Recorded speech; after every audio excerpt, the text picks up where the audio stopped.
You're now listening to Dirty Feet, a brand new podcast on No More Radio. Bonjour, oui, vous êtes sur les ondes des Pieds Sales, aka Dirty Feet podcast on No More Radio. I'm Allison Burns. I'm JD Papillon. Oh, I'm Jen Doan. The donor. Donor. I'm the donor. This is Joanie on No More Radio. Stay tuned for dance, circus, burlesque, tango, movement, salsa, whatever it is, we're gonna move you.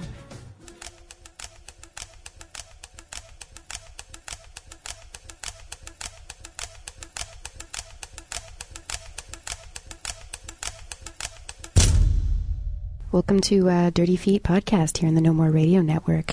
We've got a really full show for you today, and I'm really excited about it. We're starting off with a half-hour interview in English with Lael Stellick, and a little later on we're going to be talking with Karine Denon. En français. En français, une entrevue pour parler de Pleasure Dome qui va être présente à l'Agora très bientôt. And just to let you know, there's a couple more reviews up on bloodyunderrated.net, thanks to our team here at Dirty Feet. I went to see Bleu Vert Rouge at Agora last week in Montreal, Marie Belland's latest work. And I went to see Le Terratome by Frédéric de Vernini, who was on the show with us last week. And I just loved the piece, and you can see it, I think, from the review. So let's get started. We've been so lucky with the people we've invited in and been able to speak to, and today is no exception. We have the wonderful Lael Stellick in studio, and we have him here because we wanted to talk to him about Corps Caverneux, which is a show being presented by Densité Intangente this week.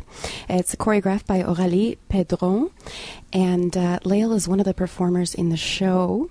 We know Lael very well, but for those of you who don't know about Lael Stellick, get on board, come on.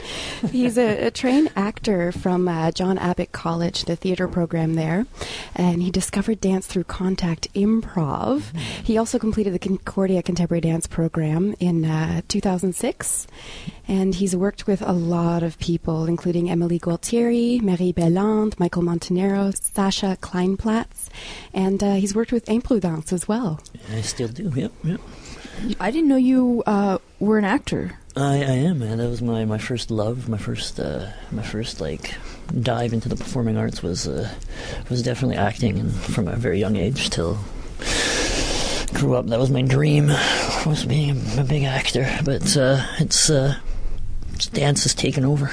And how did dance steal your heart from the theater world? It was through actually contact improv, which just kind of opened up a lot of just a different perspective on how to move and how to dance and how to move your body and use your body in different ways, and then just kind of blew up from there, really. So.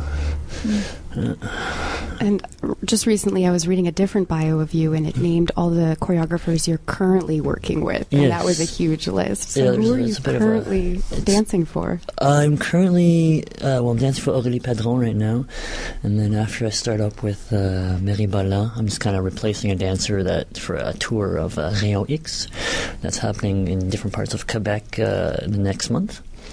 And then I'm starting with Sasha for our show in April. End of April. Yeah, exactly. End of April, beginning of May at the May. That's chorus number 2. That's what that piece is. It's I don't know. It's like an all-guy piece. We've shown like excerpts of it throughout over the year with in Montreal area, and then.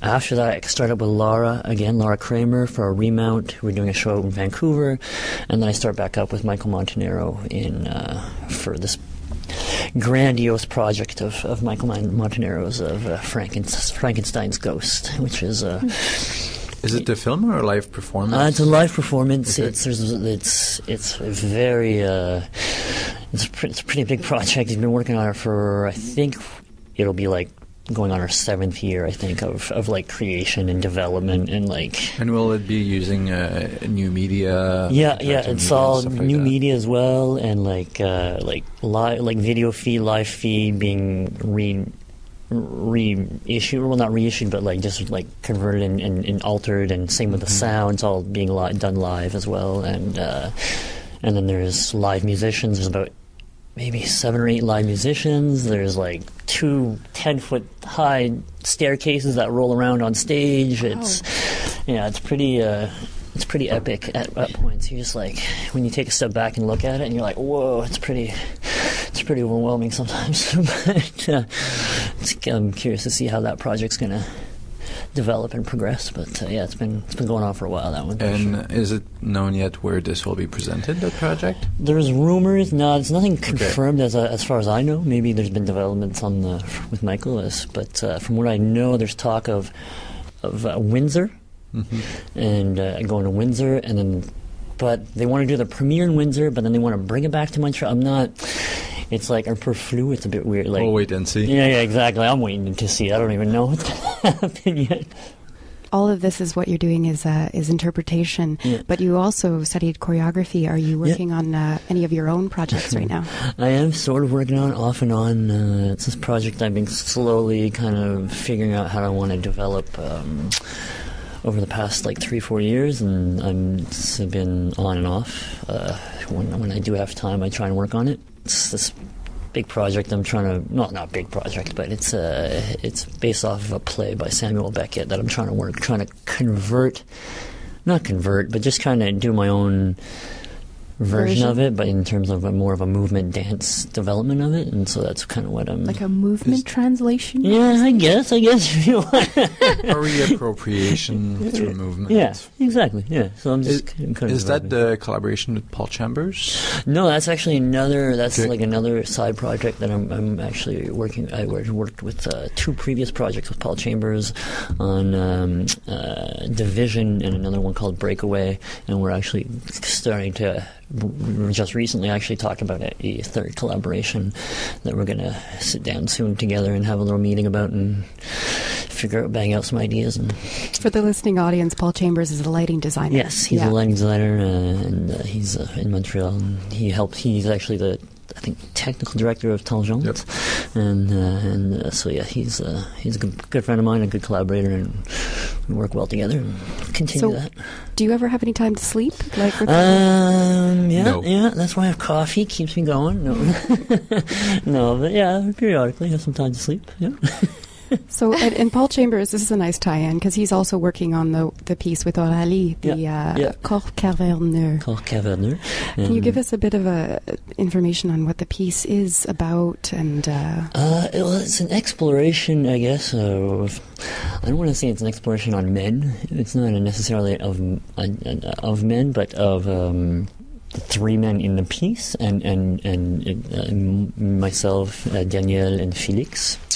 And through the vision and drive of Aurélie Padron, and just kind of it was a nice collaboration and development of the piece, and it's it's kind of like a poetic, very I wouldn't say it's for lack of a better word linear, but it's interesting, and there's a lot of varying elements that we use and ideas that are pushed, and has some funny moments, has some more serious moments, and plays a lot with lighting. She works a lot with lighting, and so that was one of her things that she wanted to work on, Aurélie wanted to work on, and so she was just working. That was one of the concepts and one of the drives of it as well, was through lighting, and as well as the men, I guess, but in terms of developing it.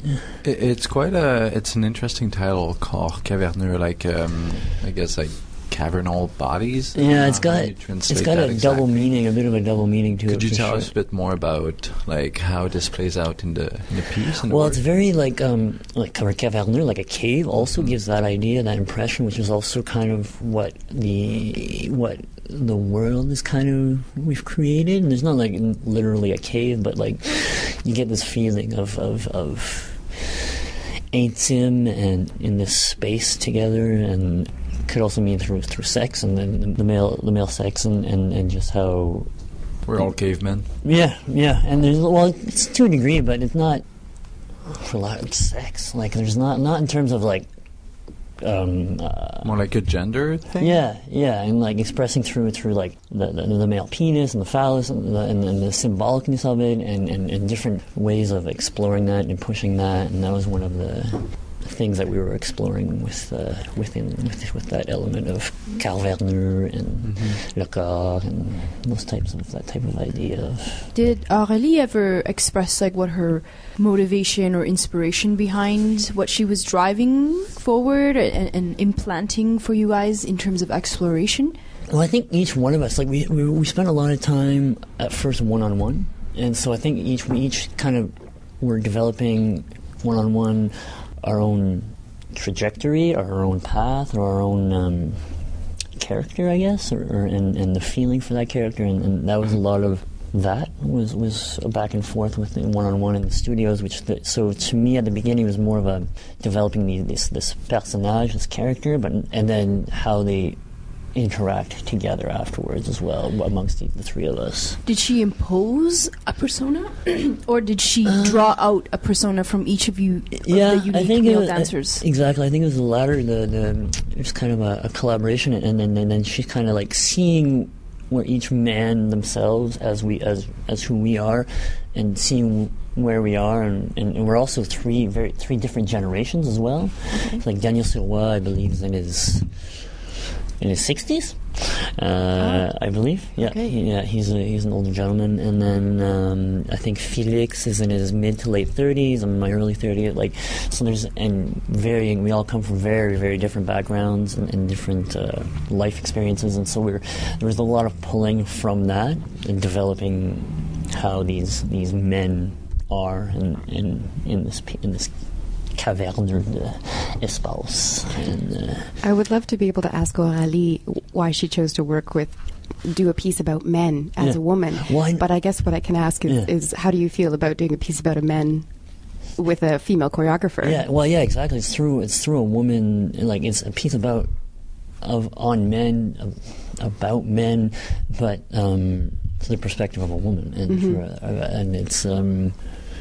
It's been a very interesting process. There's been a lot of some challenges for myself in terms of interprète, in terms of a dancer, and it's been an interesting, fun ride and an interesting process that I've been able to work with. What were some of those challenges that you've been going through for this process? A lot of more of developing and pushing things on sur scène on stage that I'm not necessarily would go in those vulnerabilities of that I wouldn't necessarily touch or wouldn't necessarily think of exploring sur scène on stage, and so there are elements that do challenge me and push me, and for me it's a very fine line of finding that right balance, because sometimes it's too much and it comes off not as authentic or as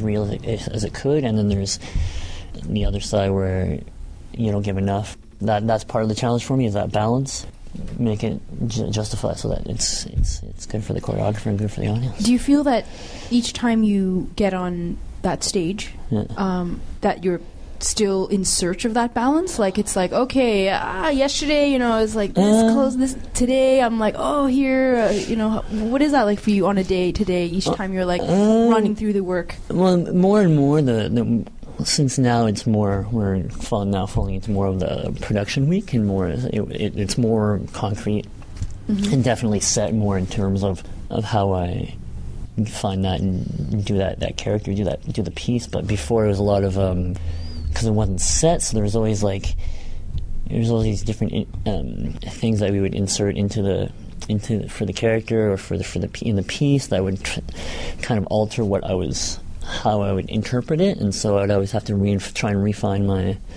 I like to, as an interpreter, I guess it comes from my theater background, is developing a pathway for myself through the piece, regardless if it's a linear or if it's poetic or if it's just solely movement based. I always like to create this storyline for myself to just in terms of for my interpretation of the character of the piece itself, to push it, and even if it's a story that has nothing to do with the piece, I just create this thought process of mine that helps me do the piece appropriately, I guess. Do I understand correctly that there's also a lot of multimedia elements involved in this work? There is sound, definitely some sound stuff. Lighting is definitely a big part of her stuff this go around as well. I know she has worked with video in the past, but there's no video this time around. Okay. And I think that's kind of what her approach is. Her kind of she kind of uses that as well as in terms of creating and developing. Her eye is key on that. I like to ask this really difficult question. Can you describe the physicality in the work to give us kind of an image of what the movement looks like? Well, the physicality of the work actually changes drastically from one person to the other in the piece, and we each kind of represent, I guess, different. I guess my character is more of this like young, sexual, vibrant person, man, and then there's the older gentleman with Daniel, who is more in his later stages of life and as a more secure and confident and knows what he wants and knows who he is, kind of as a character, I guess. And in his older age, he knows, like, it's more of he knows where he's going and what he wants already, and where he's been. And Felix is kind of, wow, how do I describe Felix's character? But yeah, in terms of physicality, it's a lot of, I guess I can just talk about my character, but it's quite physical, my character, and it goes from this searching discovery into emotion of sexual drive, this passion for, I don't know what to say, passion for life, but driven. Yeah, he's a driven. Lust for life. Maybe, yeah, like it's driven. It's very like drive, lust. Those are very good words. I'll take those. And I've never had to describe it before. And so you can dance it just fine, but talking about it. Yeah, I can dance, no problem. Here, let me do it. No, but we each have our very own, very unique, not unique, but very distinguished ways of moving and within the piece, each person, each dancer. I'd like to know how this collaboration started. Did Aurélie approach you to work on this piece, and what made you appropriate for the work? Do you know? Actually, that's a very good question. It was via email. I got contacted through Aurélie Padron, I believe she had contact.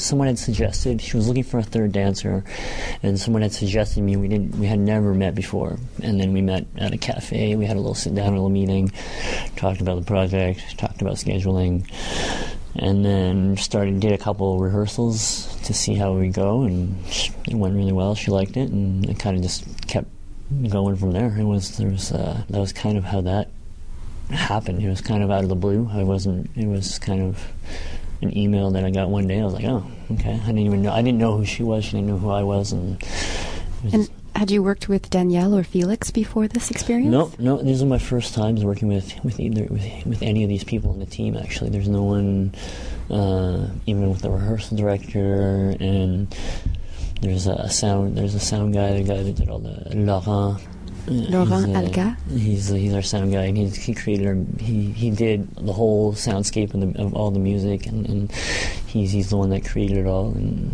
in collaboration with Aurélie, with feedback and stuff. So it's super interesting in terms of just a soundscape as well. It's really interesting in what he's done. I think I heard somewhere, either read or heard, that she now saw you kind of as her muse.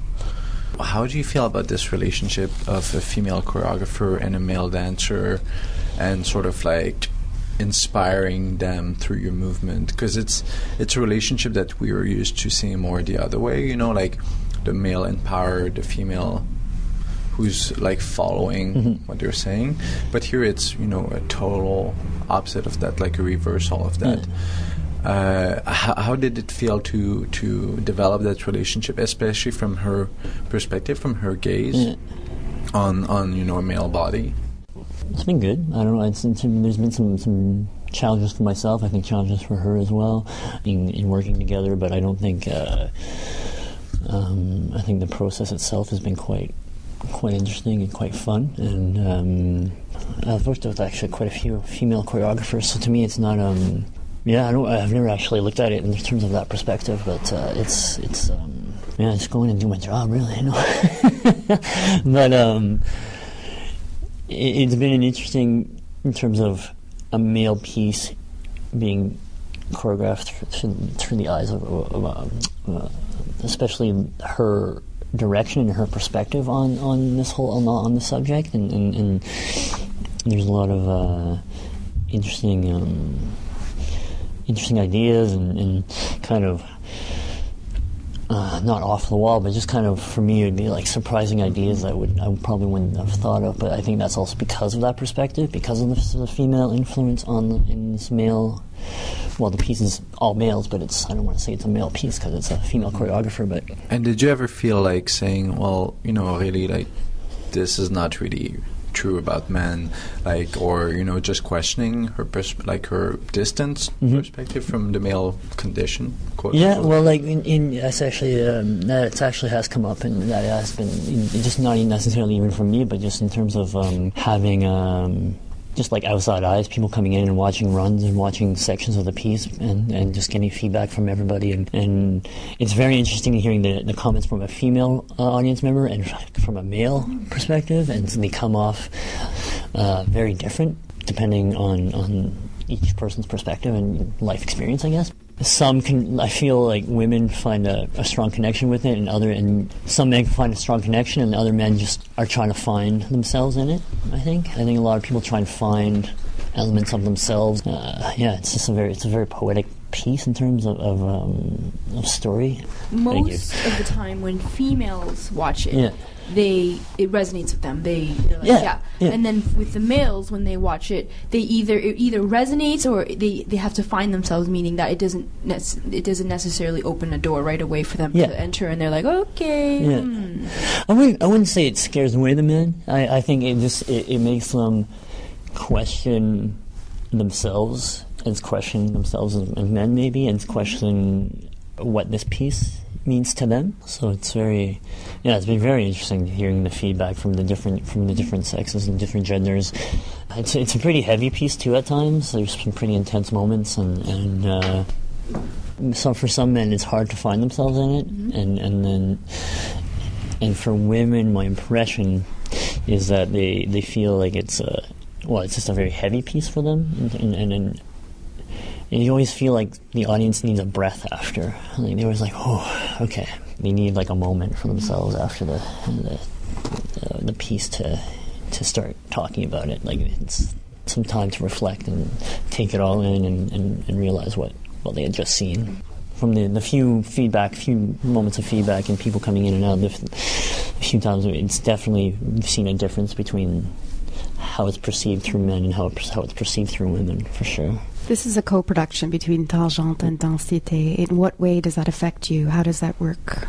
Does it need more support? Or? Just more people on the team to support and to get the word out, make things run smooth. And I think Aurélie has a really good core group of people that are like her rehearsal directors and the sound guy, Laurent, and a couple other people who have been. There's also been 3 kind of conciliaires in terms of lighting, in terms of helping develop the lighting with Aurélie. I'd like to ask about the relationship between you guys in the piece. Like, how would you describe the sort of the connections that are between you guys there? Because you mentioned very different approaches, like backgrounds, personalities. How are all these personalities brought together on stage? We're putting you to the test. Yeah, man. I'm sweating here. No. Well, I think we all bring our own ways of working and ways of life experiences, and we all bring that to the table and to stage, and I think we just kind of feed each other and feed off each other and help each other out. And like Felix is definitely more of a theater person, and so just helping him in terms of understanding like just like the basics of like being grounded even, and then it's like getting not necessarily just being on your toes, but like sinking into your feet and just helping that. And Danielle's just a very professional person, and just very very nice person, very lovely performer, and you see that very well in the piece. Same with Felix. Everyone gives all they have, and it comes across, I think, and it's super interesting. The energies of everybody on stage, and I think Aurélie has used those and mixed the three of us very well together, I believe, and I think it comes across in the piece. And what about as characters? Mm-hmm. Like, what kind of relationships are created there? I guess like Daniel would be like the wise knowledge of life. Yeah, there's just this calmness about him, and this kind of like he knows what he wants, he knows where he's going, and my character is just more of a driven by this like sexual energy and this testosterone, I guess, more of a character. And then Felix is kind of like, I guess, the in between between me and Daniel. Is it sort of the 3 steps in the evolution of a character, or is it more like a family relationship? It would kind of be more the first one, to be a collaboration of, I don't know if Aurélie would say the same, but from me being in it and being a dancer in it, I really feel we all kind of represent a part of a man. That's kind of what my train of thought and my process is in the piece, and we're all kind of just showing these different elements of this man, this person. Is it kind of like the ego, all of that, to some extent, do you feel? There are elements of it at points, but I don't think it's the driving force is the ego or the ego. It's more of the different stages and different elements and different ways that man can be. This man that we've kind of created. The persona that you portray in the piece, would you say that Lil is like that individual? Driven, lusting. I definitely try to be driven, and I definitely I've never actually talking on the radio about my sexual but I think there's definitely are elements that I bring that from my personal life that I bring into the piece. I wouldn't say that is all I have, but it's definitely elements that I do take from my own personal life to bring to the stage, and to try and connect, to make it more real, and to make it more as authentic as possible. I think that's in terms of that, I guess to a degree, yeah, but I wouldn't say 100% of it, but. I think Jen's kind of blushing right now. We haven't been easy on you during this interview. He's a good sports, though. Yeah. But I'm trying. I think we're coming to the point where we're ready to wrap it up. Any last words? Come check out Corps Caverneux. We run till February 3rd. I believe it's January 31st to February 3rd, Tangente. That's right. Yeah, January 31st, February 1st and 2nd, it's at 7:30. 7:30, yeah. And February 3rd, it's at 4. Yeah. And it's playing at Studio Hydro-Québec at the Monument National. Yeah. And that's Corps Caverneux by Aurélie Pedron. And we've been speaking with Lael Stellick, who's one of the 3 male dancers in the show. Yeah, thank you so much. Well, thank you for having me, and it's been quite fun. Thank you. As an added treat on Dirty Feet today, we're going to play a couple musical excerpts from the show Corps Caverneux by the musician Laurent Agathe. Enjoy.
Donc, pour notre deuxième entrevue aujourd'hui à l'émission, ça va être une entrevue en français avec Karine Deneau, qui est chorégraphe et qui va présenter très bientôt à l'Agora de la danse Pleasure Dome. Ça va être présenté le 6, 7 et 8 et 9 février en fait. Donc, bonjour Karine, ça va bien? Oui, bonjour. Bonjour. Est-ce que tu pourrais nous parler enfin un petit peu d'où tu viens, des expériences que tu as eues, ce que tu as créé? Juste une bio générale. Oui. J'ai étudié la danse à l'UQAM. J'ai fini en 99. Et ensuite, je me suis tout de suite mis à la création, en fait. Dina Davida de Tangente a vu mon premier solo en studio. Je l'avais invitée voir une répétition. Puis elle m'a ensuite invitée à présenter cette pièce-là à Tangente. Je l'ai présentée à Tangente en 2000, si je me trompe pas. Puis ensuite, j'ai fait une série de pièces solo qui ont été toutes présentées à Tangente. Certaines ont tourné un peu dans le Canada anglais, un peu au Québec. Puis j'ai un solo qui a tourné en Europe aussi, et chez une barricade. Qu'est-ce que j'ai fait d'autre? J'ai aussi une maison d'édition qui s'appelle Le Cartanier. Maison d'édition qui existe depuis 2003, mais dans laquelle je suis impliquée de manière plus officielle depuis 2008. On a fait un magazine qui s'appelait OVNI Magazine. Magazine d'art, cinéma, littérature, art vivant. Et je suis aussi, depuis septembre 2010, conseillère artistique au Festival Transamérique. Donc, je travaille avec Marie-Hélène Falcon et Martin Fauché à la programmation du festival. Je travaille comme répétitrice et conseillère artistique pour d'autres chorégraphes, dont Dana Gingras, Shanti Wadj aussi. Donc, beaucoup de chapeaux à porter. Oui. J'aime bien diversifier les projets et les activités. Tu es également aussi encore un peu interprète. Pour toi-même, tu vas danser dans Pleasure Dome, si je me trompe pas. Oui. Est-ce que tu es également interprète pour d'autres chorégraphes des fois, ou est-ce que c'est quelque chose que tu as un peu c'est quelque chose que j'ai pas vraiment poussé. Là, j'ai dansé pour Dana Gingras dans des projets ponctuels. On a fait une vidéo avec Arcade Fire qui est sorti l'automne dernier, en septembre, je pense, ou octobre. C'est une vidéo interactive, ça, je me trompe pas. Est-ce que tu peux nous dire un petit peu plus pour le public qui l'aurait pas vu comment ça fonctionne? C'est vraiment une vidéo, en fait, où quand tu le regardes devant ton écran d'ordinateur, si tu bouges toi-même en même temps que tu regardes la vidéo, tu as un effet sur la vidéo. Ça crée des ralentis, des accélérations, ça change un peu l'ordre des séquences. Donc le mouvement peut varier, ou la vidéo varie d'un spectateur à l'autre, en fait. Puis il y a une version qu'on peut regarder sans activer l'interactivité. Est-ce que la musique change aussi ou seulement Non, la musique reste la même. C'est Vincent Morissette qui a fait ça, qui travaille avec Arcade Fire depuis un petit moment, puis qui a fait plusieurs vidéos de musique déjà pour d'autres bandes. C'était vraiment un super projet, là. Une expérience très différente aussi des contextes de danse, là, où On a filmé pendant 16 heures sous la pluie. C'était un petit peu... C'était un petit peu intense. Toujours très plaisant. Oui, c'est ça. Et donc, maintenant, tu te présentes, justement, comme on disait, Pleasure Dome à l'Agora. C'est tout de même intéressant, Pleasure Dome, d'un titre en anglais, alors que tes autres titres semblaient tous être en français. Qu'est-ce qui t'a amené à choisir ce titre-là, Pleasure Dome? Ce titre-là vient... déjà, j'avais envie du terme plaisir dans le titre, mais en français, le dôme du plaisir, je trouvais que ça sonnait vraiment pas bien. De l'album de Jean Leloup. Ouais, mais bon, j'aimais mieux la version en anglais, et la référence en anglais renvoie en fait à un film de Kenneth Anger, qui est un film qui date des années 50, si je me trompe pas, qui est un film vraiment très particulier, très éclaté, mais très lent aussi en même temps. Le titre du film, c'est The Inauguration of the Pleasure Dome. Puis c'est une des sources d'inspiration pour le projet. Il y en a plusieurs comme ça, mais c'est une des références dont on s'est inspiré pour ce projet-là.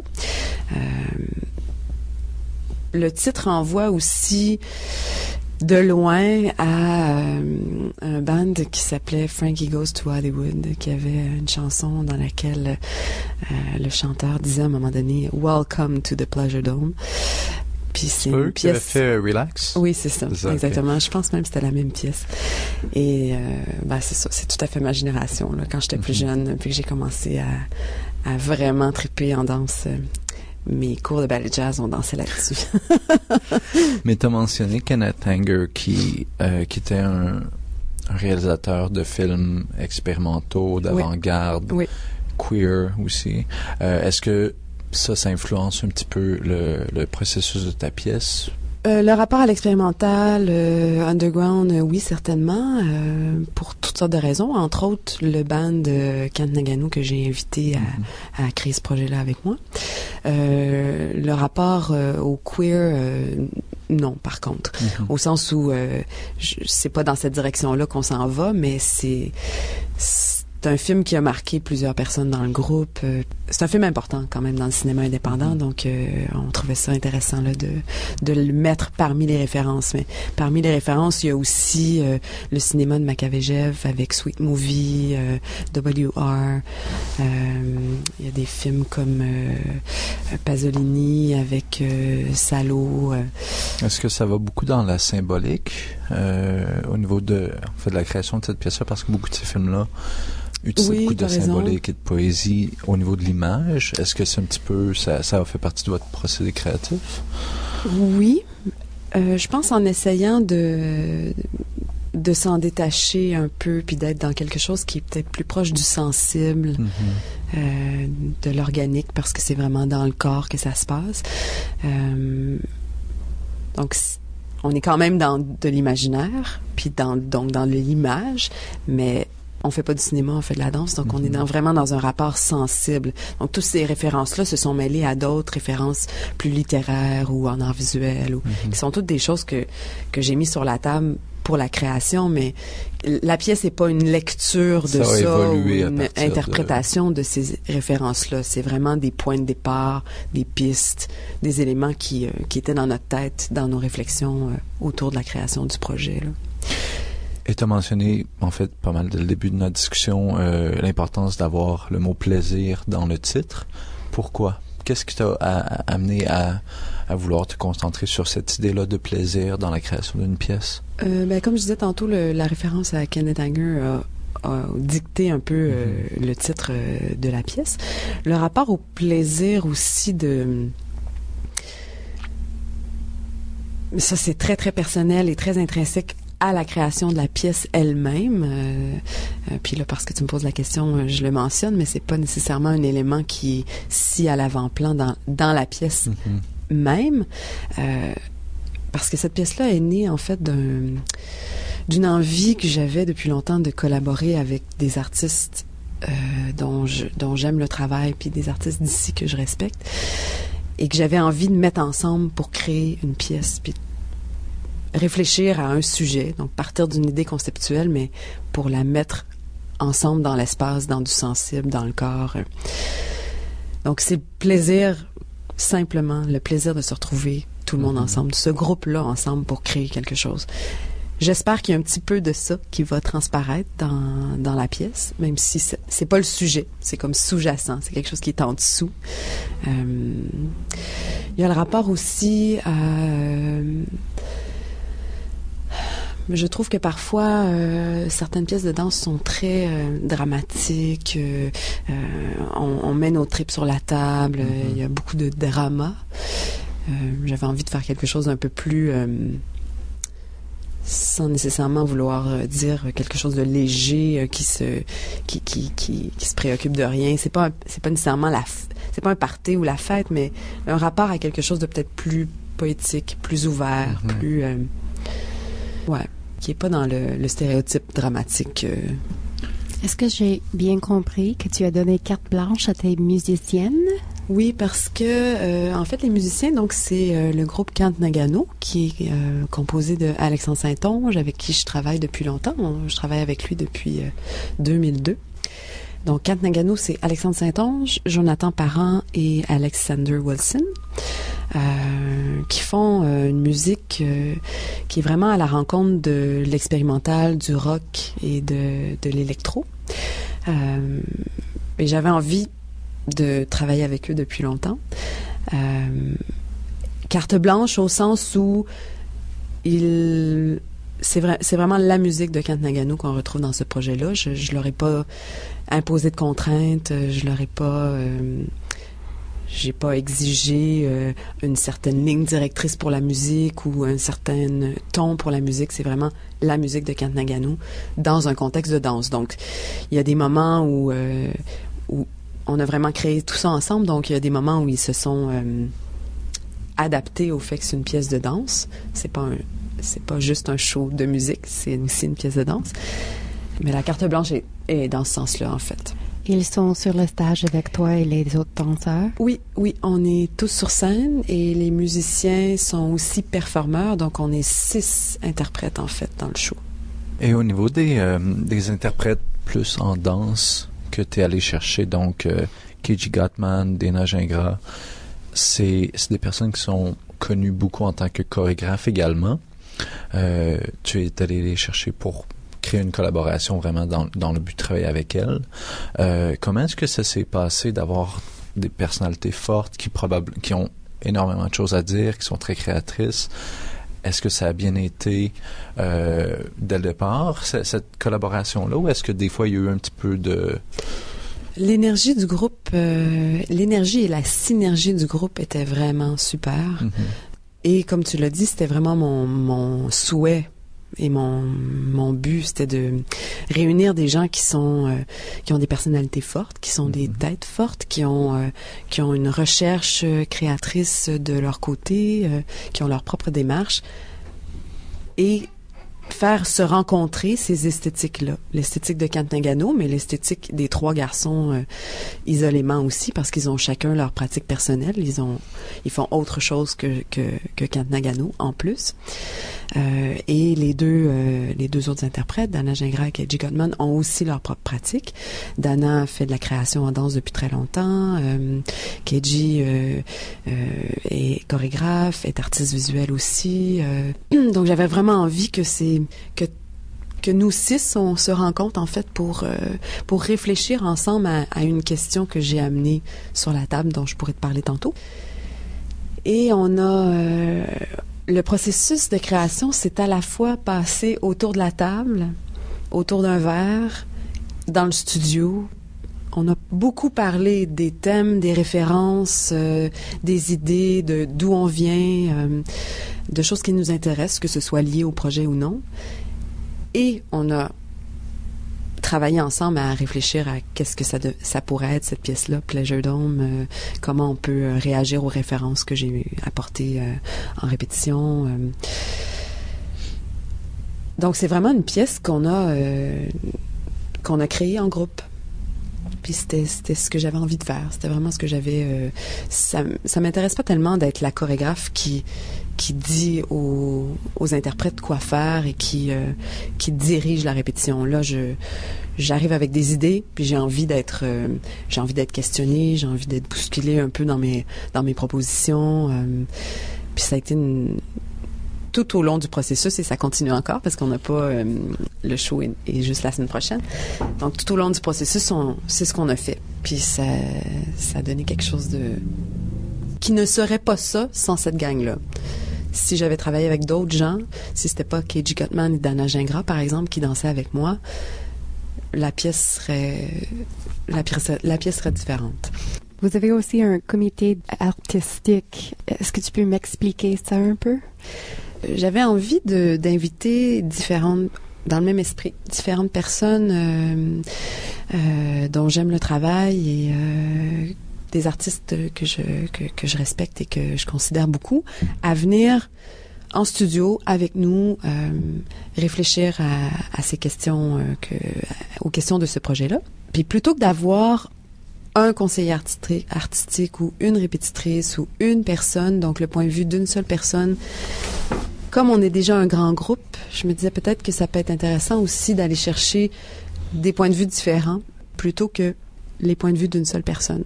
Parce que, j'ai invité Claudia Fancello, qui a commencé le processus comme interprète et éventuellement a plutôt été conseillère pour des questions d'horaire et de disponibilité. Amy Anderson, qui vient de Toronto. Et Lynn No, qui est une artiste d'ici.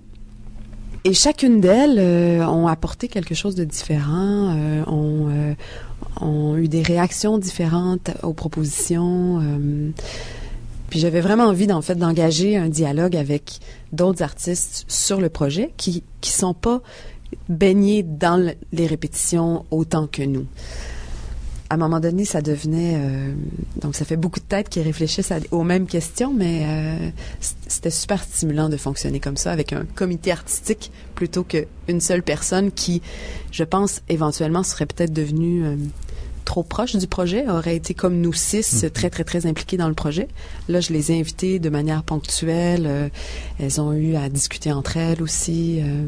Fait que c'était stimulant d'avoir un groupe qui répond à un groupe, en fait. Je trouve ça intéressant, en fait, que quelqu'un qui a une maison d'édition, donc qui a une certaine proximité à la littérature, soit capable de se distancier du concept d'auteur un peu. Donc ici, d'auteur en danse. Alors qu'en littérature, justement, c'est beaucoup plus...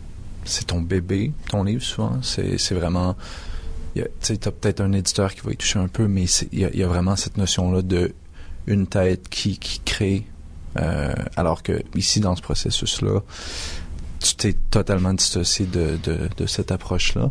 Est-ce que ça a été difficile? Est-ce que c'est quelque chose qui est venu naturellement pour toi? Non, pas difficile du tout, parce que dès le départ, en fait, depuis... étant donné toutes ces activités que je fais, toutes ces activités-là, la littérature, le magazine OVNI dont j'ai parlé tantôt, je m'occupais de la section art vivant et art visuel, je suis conseillère artistique pour le Festival Transamérique, donc toutes ces choses-là viennent vraiment nourrir ma démarche comme chorégraphe. Et ces activités-là sont là parce que je m'intéresse à tout ça, parce que toutes ces disciplines-là me stimulent, me parlent, me rejoignent. Donc, comme chorégraphe, ça fait quand même quelques années que je suis intéressée à faire se rencontrer sur scène des artistes qui proviennent de différentes disciplines et à m'inspirer du travail d'artistes issus de différentes disciplines. Donc, je fais de la danse, j'inscris mon travail dans un contexte de danse, mais je m'inspire d'art visuel. J'ai fait plusieurs pièces basées ou inspirées d'un texte littéraire. Il y a toujours des musiciens ou presque live impliqués dans mes shows. Donc, j'ai vraiment envie ça m'intéresse de créer des contextes collaboratifs où ces disciplines-là se rencontrent, ces artistes-là se rencontrent. Donc, Pleasure Dome allait tout à fait dans cet esprit et dans cette lignée-là. Et comme je disais tantôt, le projet est né d'un désir de travailler avec Kent Nagano, d'un désir de travailler avec Dana Gingras, KG Gutman. Donc, c'était tout à fait logique pour moi en invitant des créateurs, ça n'aurait pas fait sens de les limiter. Puis de s'accrocher un peu au trône. Exactement. l'intérêt d'inviter des gens qui ont une pensée forte et qui sont déjà dans une démarche de création eux-mêmes, c'est pour les mettre à profit et puis faire en sorte que ce projet-là devient un projet commun, qu'on partage. Puis c'est intéressant parce que dans toutes sortes de discussions, par moment, après, on n'est pas nécessairement en création, en studio, mais il y a des idées qui arrivent ou qui apparaissent ou on se relance. Donc c'est vraiment devenu un genre de sujet commun. Ce qui est vraiment super parce que on constitue en quelque sorte une genre de petite communauté à nous 6 avec les autres personnes qu'on a associées au projet parce que il y a aussi Armando Gomez Rubio à la lumière avec qui je travaille aussi depuis très très longtemps. Armando a signé la lumière de toutes mes pièces depuis 2001. Donc ça c'est vraiment super pour moi en fait de retravailler avec lui encore une fois sur ce projet-là. Puis il est très à l'écoute et très sensible à mes propositions. Puis sa manière de penser l'éclairage va tout à fait dans le sens de ma façon d'aborder la danse. Donc c'est vraiment le fun de travailler avec lui en fait. La façon que tu en parles, j'ai vraiment l'impression que tu ne vois aucunement l'œuvre comme étant figée. J'ai l'impression que si jamais, mettons, tu avais l'opportunité de tourner avec ça, que tu serais prête à y amener une évolution, des changements à travers la tournée. Est-ce que c'est quelque chose auquel tu serais ouverte ou? Peut-être, dans le sens que là, on va reprendre la pièce, on présente la pièce à l'Agora la semaine prochaine, donc à partir du 6 février. Puis on va la reprendre en France en octobre prochain. Donc il y a quand même plusieurs mois entre ces deux périodes de spectacle. Si je me reporte à mon habitude par le passé, j'ai toujours retravaillé les pièces. En réapprenant la pièce, en se remettant dans le bain de la pièce, je changeais des choses. Là, la pièce, c'est vraiment un contexte très collaboratif, très ouvert, mais la pièce est très écrite. Qu'est-ce que ça va donner dans 6 mois, en octobre prochain ou plus tard si on la reprend encore? Est-ce qu'on va avoir envie de changer des choses? Je sais pas. Je sais pas. Parce que effectivement, justement, c'est ça. Tout ça est très écrit, à la fois très ouvert parce qu'il y a une place à l'improvisation. C'est très structuré comme improvisation, mais il y a une place à une certaine forme d'improvisation. Mais en même temps, l'ensemble est très, très écrit. Donc, c'est dur après ça d'aller changer des éléments ou défaire des choses qu'on a associées ou agencées. Autre chose que je pourrais te dire que j'ai pas mentionné plus tôt, c'est, je parlais de différentes références. Un des points de départ de cette pièce-là, c'est aussi la pensée de Georges Bataille qui réfléchit sur le plaisir, sur l'érotisme et le rapport à la perte, en avançant que dans l'érotisme, il y a une forme de déséquilibre qui se passe et le sujet, le jeu, se perd. Puis c'est un acte conscient, recherché même.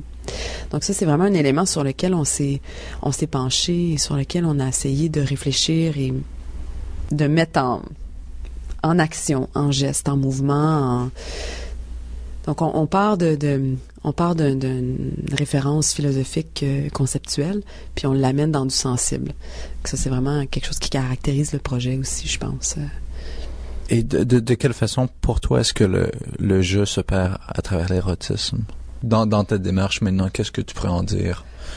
Ben déjà, on prend cette citation de Bataille au sens large, donc l'érotisme dans un rapport... Qu'est-ce que l'érotisme? Oui, comment on peut l'interpréter? C'est ça, dans un rapport dans un rapport sensuel, dans un rapport au corps, et pas exclusivement lié à la sexualité ou donc. En fait, la danse est un art. Oui. Fondamentalement érotique. Oui, tout à fait. Et c'est dans le sensible, c'est dans le poétique qu'on a essayé de comprendre cette référence de Bataille, cette citation de Bataille. Et elle s'est mêlée à toutes sortes d'autres références, les références en cinéma que je t'ai nommées tantôt, une artiste en art visuel qui s'appelle Sherry Boyle, qui vient de Toronto, qui fait des superbes figurines où le corps est toujours déplacé. Il y a quelque chose qui mêle à la fois une expression de la beauté très forte et presque féerique avec une éruption de l'étrange, du bizarre. Donc ça, c'est des éléments qui nous intéressaient aussi. Donc toutes ces choses-là se rencontrent pour réfléchir et réagir à la citation de Bataille, mais la citation de Bataille est une des références parmi d'autres. Je suis pas sûre que je réponds à ta question. Oui, non, très bien. En fait, je me demande, ça m'amène à me demander, on parlait de cinéma, justement, une des théories, un des concepts principaux en cinéma, c'est l'idée de public, de spectateur en tant que voyeur. Est-ce que tu as amené un peu ce questionnement-là, surtout avec la perte du jeu, le public se perd à travers une œuvre. Est-ce que cet acte de voyeurisme-là est élaboré et est observé?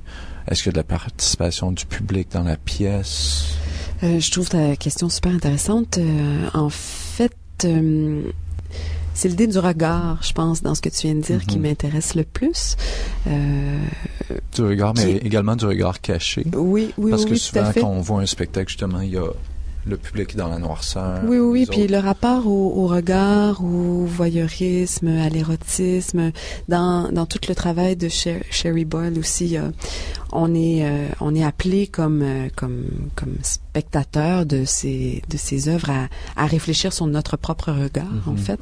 Puis en danse, comme spectateur, il y a des regards multiples, il y a des interprétations multiples possibles parce que les références tout est ouvert. Moi, c'est ce qui m'intéresse de la danse, c'est qu'on applique. On n'impose pas une lecture. Exactement, on n'impose pas une lecture. On n'est pas dans une narration suivie avec une chronologie claire. Donc, ce rapport au regard est intéressant. Et en plus, là, on a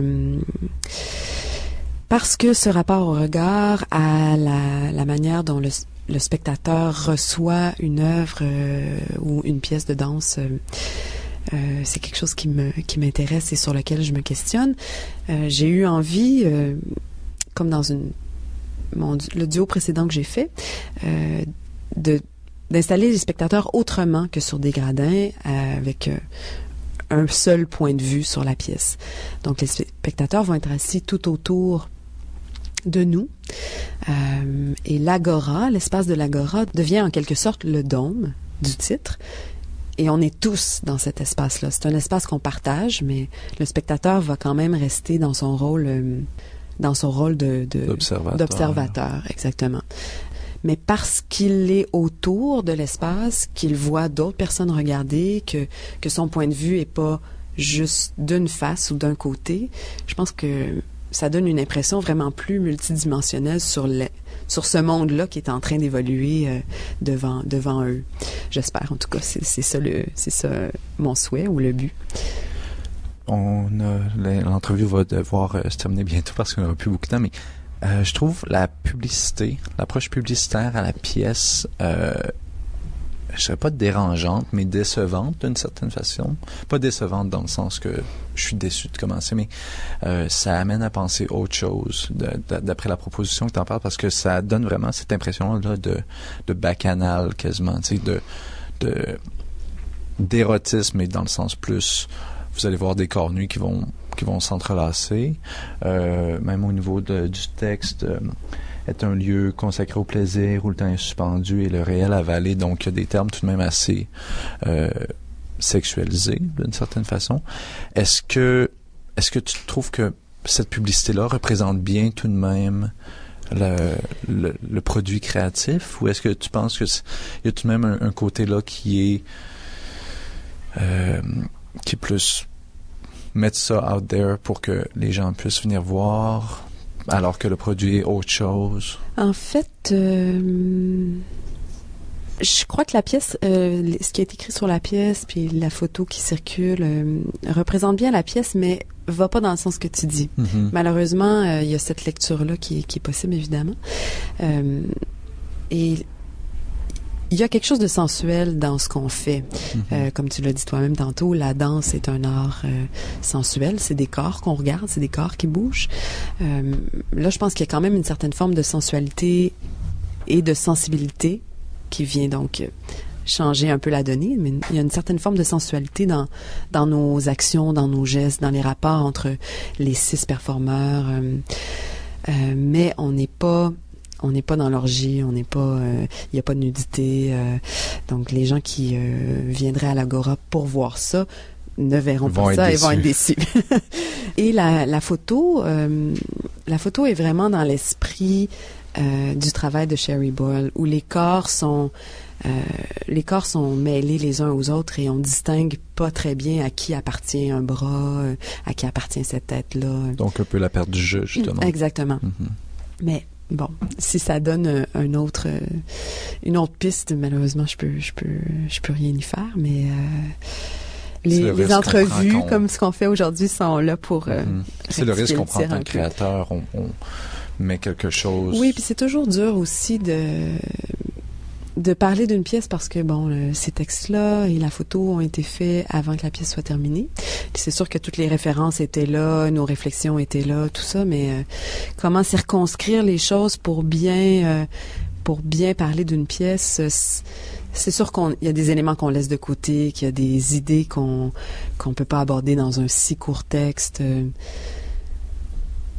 Alors là, c'est une piste. C'est une piste, puis espérons que ça piquera un peu la curiosité des gens, puis qu'il y a quelques personnes qui écouteront les entrevues. On espère. Donc, merci beaucoup, Karine. Si tu veux juste nous rappeler, en fait, ça va être à partir de quand, Pleasure Dome, les dates, les heures? Donc, ça va être présenté à l'Agora de la danse les 6, 7, 8 février prochains, donc la semaine prochaine, à 20h, et le 9 février à 16h. Parfait.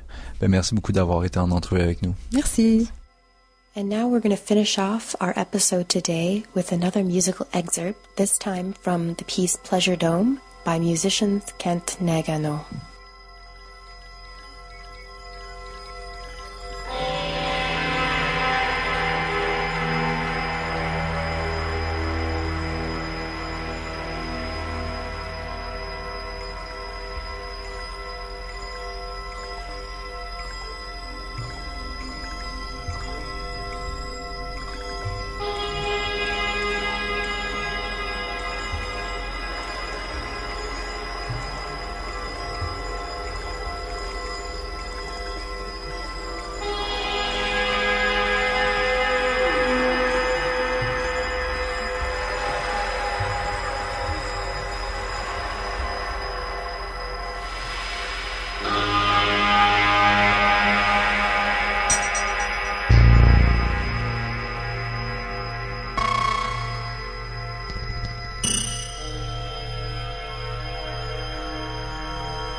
Dirty Feet is recorded every week at the Montreal Improv Theatre. Check them out at montrealimprov.com. Dirty Feet is produced and hosted by Alison Burns, JD Papillon, Jen Doan, Joanie Farran, and distributed by No More Radio. You can find more about our show at nomoreradio.com. You can follow us on Twitter at Dirty Dirty Feet, and you can find us on Facebook at Dirty Feet Podcast. Tune in next week for a whole new show.